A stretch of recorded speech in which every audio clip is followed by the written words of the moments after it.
ప్రభుజీ ఒకసారి ఆత్మ శరీరాన్ని విడిచి వెళ్ళిన తర్వాత మళ్ళీ ఎంత కాలం పడుతుంది మళ్ళీ ఒక జీవిలో రావటానికి?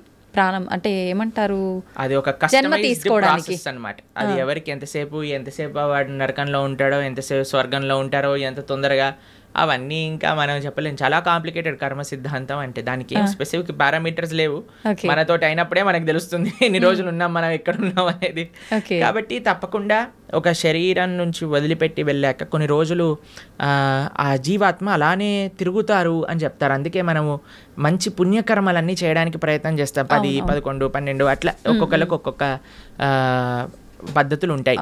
దాని తర్వాత వాళ్ళు అక్కడ నుంచి స్వర్గాది లోకములకు, నరకాది లోకములకు వెళ్ళి వాళ్ళ పాప పుణ్యాలన్నీ అనుభవించి మళ్ళీ ఇంకొక శరీరంలోకి దాల్చడానికి ఈ భూలోకంలోకి రావాల్సి వస్తుంది. లేదు, ఆయన చాలా భాగవతోత్తముడు, భగవంతుడికి శరణాగతి చేసి భక్తి చేసిన వాళ్ళు, పుణ్యంతో సంబంధం లేదు, పాపంతో సంబంధం లేదు, సాయిగా యత్గత్వా నా నివర్ధంతే తద్ధామ పరమమ్మ, భగవంతుడి యొక్క లోకానికి చేరుకున్నారనుకోండి, ఇంకా మళ్ళీ పుట్టాల్సిన అవసరం లేదు, పుణ్యము లేదు, పాపం లేదు, ఏ గోల లేదు, ఆనందంగా భగవంతుడి యొక్క సేవలో ఉండొచ్చు. మన సనాతన ధర్మంలో మీరు అర్థం చేసుకోవాల్సిన 3 ఉన్నాయండి. ఏంటి ప్రభుజీ? ఒకటి పాపం, అంటే మనం చేసే తప్పుడు వాటికి వచ్చే ఫలితాన్ని పాపము అని అంటారు. 2 పుణ్యం, మనం చేసే మంచి పనులకి మనకి రిటర్న్గా వచ్చేది పుణ్యం. ఇంకొకటి 3వది ఉందండి, దాన్ని భక్తి అని అంటారు. భక్తి పుణ్యానికి సంబంధం లేదు, పాపానికి సంబంధం లేదు, ఇది సపరేట్ బ్యాంక్ అకౌంటే. ఎప్పుడైతే మనం ప్రేమతో భగవంతుడిని ఆశ్రయిస్తామో అది పుణ్యం కాదు, అది భక్తి సుకృతి అంటారు, భక్తోన్ముఖ సుకృతి అని అంటారు. ఎవరైతే భక్తి చేస్తారో అటువంటి వాళ్ళు నా స్వర్గానికి వెళ్ళరు, నా నరకానికి వెళ్ళరు, వాళ్ళు వెళ్ళేది భగవంతుడి యొక్క లోకానికి. స్వర్గానికి వెళ్ళినా, నరకానికి వెళ్ళినా, ఇంకా ఏ దేవత యొక్క ప్రపంచానికి వెళ్ళినా సరే, లోకానికి వెళ్ళినా సరే, కృష్ణుడు భగవద్గీతలో చెప్తారు, ఆ బ్రహ్మ భువనాలోక పునరావృత్తినో అర్జున. ఇక్కడ నుంచి బ్రహ్మలోకం అంటే అన్నిటికంటే టాప్ మోస్ట్ లోకం అనమాట. అక్కడ వరకు వెళ్ళిన వాళ్ళు కూడా మళ్ళీ పుట్టాల్సిన అవసరం ఉంటుంది. ఎప్పుడైతే మాముపేత్యత్తు కౌంతయ్య, నన్ను ఆశ్రయించిన వాళ్ళు, ఎవరు చెప్తున్నారు నన్ను అని అంటే కృష్ణుడు అర్జునుడితో చెప్తున్నారు, నన్ను ఆశ్రయించిన వాళ్ళకి మళ్ళీ పుట్టుక అనేది ఉండదు అనే విషయం చెప్తున్నారు. కాబట్టి మనం పుణ్యం పైన ఫోకస్ చేయకూడదు, పాపం పైన ఫోకస్ చేయకూడదు, మనం భక్తి పైన ఫోకస్ చేయాలి. ఇది పర్మనెంట్ సొల్యూషన్ అనమాట. ఓకే ప్రభుజీ, భక్తి వేరు, భగవంతుణ్ణి తెలుసుకోవడం వేరా ప్రభుజీ? 2 ఒకటేనా? భక్తి మార్గంలో మొట్టమొదటి అడుగు శ్రవణం, అంటే భగవంతుడి గురించి తెలుసుకోవడం. ప్రహ్లాదుని హిరణ్యకశిపుడు అడుగుతారు, అయ్యా నువ్వు స్కూల్కి వెళ్ళావు కదా, బోర్డింగ్ స్కూల్, హాస్టల్కి వెళ్ళావు కదా, ఏం నేర్చుకున్నావు అని అంటే, శ్రవణం కీర్తనం విష్ణు, శ్రవణం అని అంటే భగవంతుడి గురించి వినటము.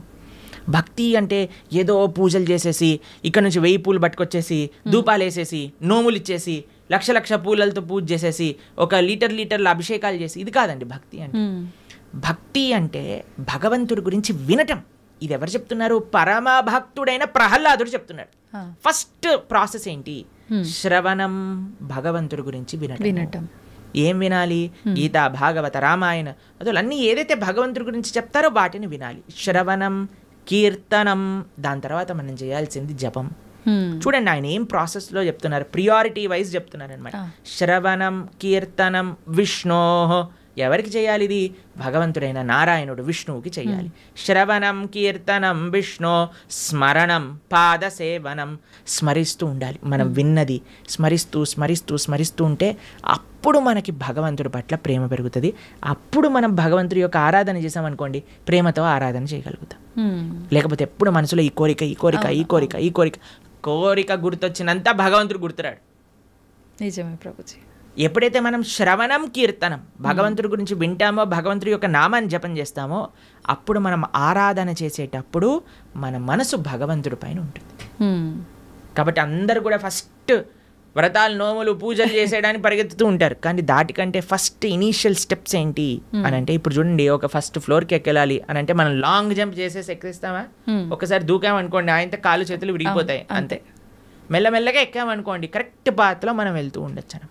అందుకే ఫస్ట్ స్టెప్ ఏంటంటే భగవంతుడి గురించి వినండి, భగవంతుడు గురించి స్మరించండి, భాగవత, రామాయణాదులు ఏం చెప్పారో తెలుసుకోండి. అందుకే ఇన్ని గంటలు మనం యూట్యూబ్లలో వీటిలలో చెప్పేది ఎందుకు అని అంటే జనాలు వినడానికి. వింటే వాళ్ళకి భగవంతుడి గురించి తెలిస్తే మంచి భక్తి మార్గంలో ముందుకెళ్తే అది జీవుడి యొక్క పరమశ్రేయస్సుకి కారణం అవుతుంది. ఓకే ప్రభుజీ, ఒక మంచి భక్తుడిగా ఉండాలి అంటే ఫస్ట్ చేయాల్సింది మీరు చెప్పినట్టుగా భగవంతుడి గురించి వినడమే అంటారా? కరెక్ట్. శ్రవణం, కీర్తనం. ఫస్ట్ ప్రాసెస్ ఏంటి అంటే శ్రవణం. మనం వినడానికి ప్రయత్నం చేయాలి. ఎవరి నుంచి వినడానికి ప్రయత్నం చేయాలి? ఎవరైతే శాస్త్ర అధ్యయన చేసిన మంచి భక్తులు ఉన్నారు. ఇప్పుడు చూడండి, మార్కెట్లో ఎవరు పడితే వాళ్ళు చెప్పడానికి రెడీ అయిపోయారు. ఇది ఇలా చెయ్యి, ఆ చిట్కా ఇలా చెయ్యి, ఈ పరిష్కారం ఇలా చెయ్యి. అసలైతే ఎంత అసలు ఆశ్చర్యం అనిపిస్తుంది అంటే కొన్నిసార్లు మాకు వీడియోలు పంపిస్తే అసలు ఇలాంటి వ్యక్తుల్ని ఎలా వినగలుగుతున్నారు జనాలు అని అనిపించేటట్టుగా ఆశ్చర్యపడిపోతాం అనమాట. ఎందుకంటే భాగవత మన శాస్త్రాలు చెప్పే విషయం వేరు, వీళ్ళు చెప్పే విషయాలు వేరు. ఒకడు తలపైన చేయబెడతానంటాడు, ఒకడు ఇంకొక మాయ చేస్తానంటాడు, ఇంకొకడు మ్యాజిక్ చేస్తానంటాడు. మాయలు మ్యాజిక్ కావాలంటే మీరు మ్యాజిక్ షోకి వెళ్ళండి కదా, దేవుడి దగ్గరికి ఎందుకు రావాలి? ఆధ్యాత్మిక గురువు మాయలు, మ్యాజిక్లు, తంత్రాలు, యంత్రాలు, తలపైన చేయబెట్టాలు అవన్నీ చేయరండి. ఆధ్యాత్మిక గురువు ఎప్పుడైనా సరే మీరు ఏ శాస్త్రంలో చూసినా ఎవరైనా సరే మీరు చూడండి, మన జ్ఞానము వేరే వ్యక్తులకి గురువు ఎప్పుడు కూడా శ్రవణం ద్వారానే పంపిస్తారు. రామ లక్ష్మణులు కూడా విశ్వామిత్రుల దగ్గర నుంచి శ్రవణం చేసి జ్ఞానాన్ని సంపాదన చేసుకున్నారు. కృష్ణుడు సాందీపముని దగ్గర నుంచి శ్రవణం చేసుకొని జ్ఞానాన్ని విన్నారు. అర్జునుడు కృష్ణుడి దగ్గర నుంచి శ్రవణం చేశారా? కృష్ణుడు వచ్చి చేయబెట్టాడు అర్జునుడి పైన శ్రవణం.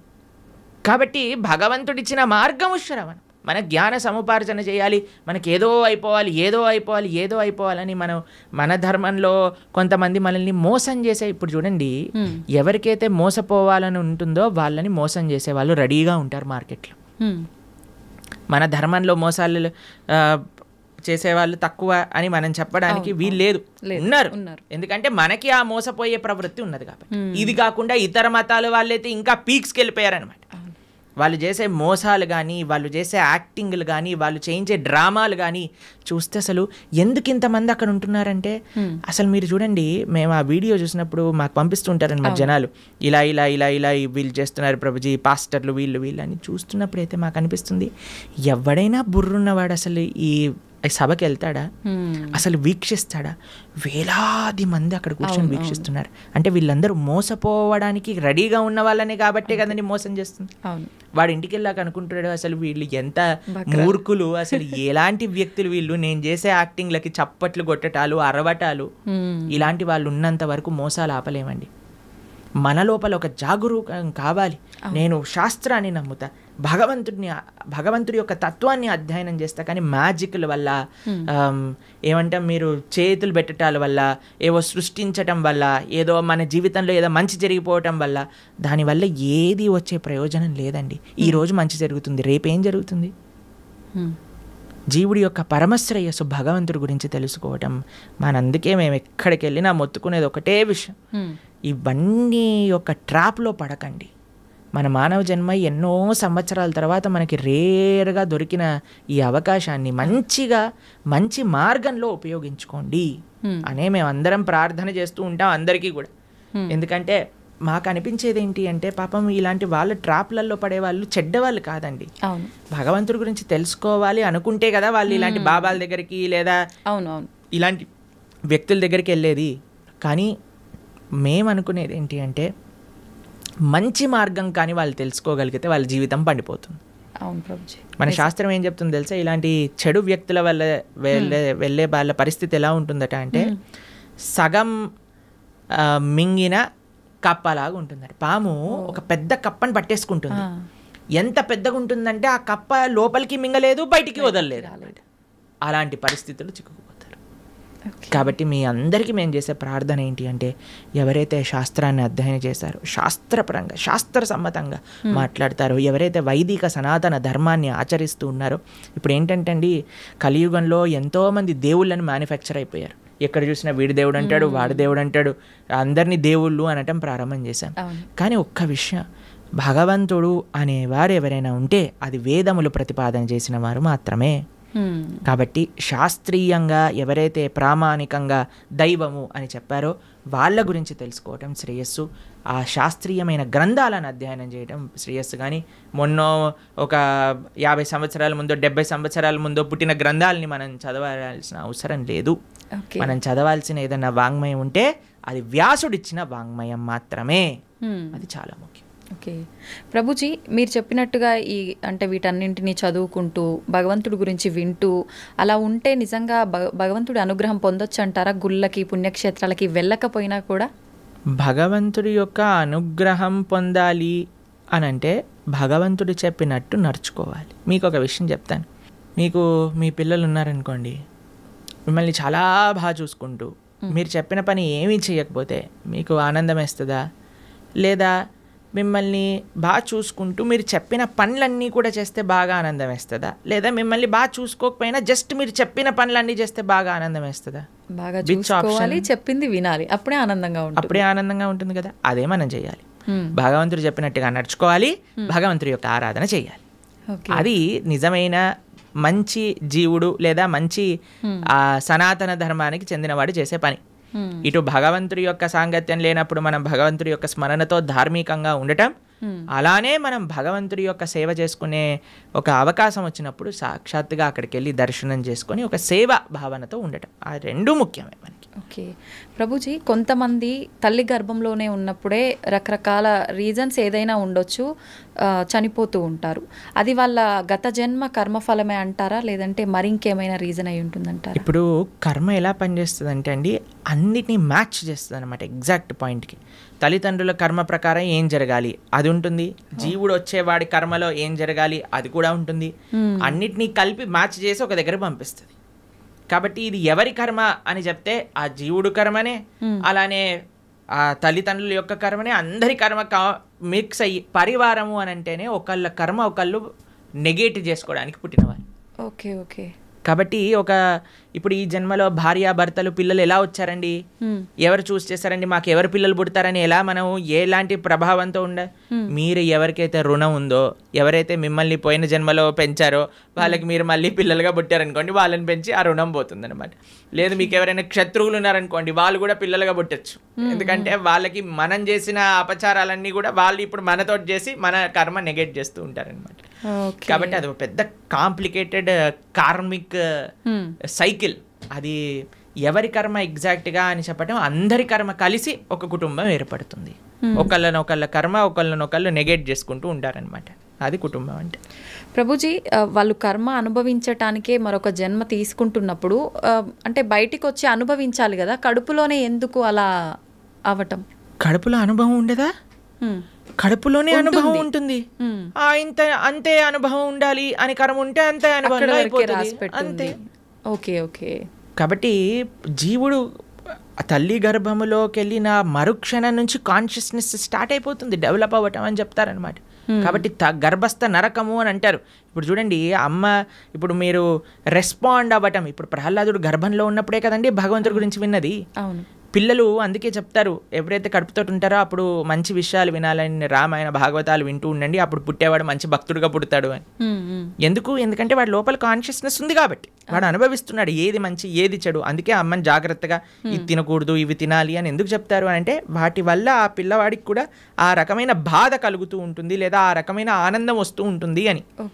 కాబట్టి లోపల కూడా వాడు అనుభవిస్తూనే ఉన్నాడు జీవి.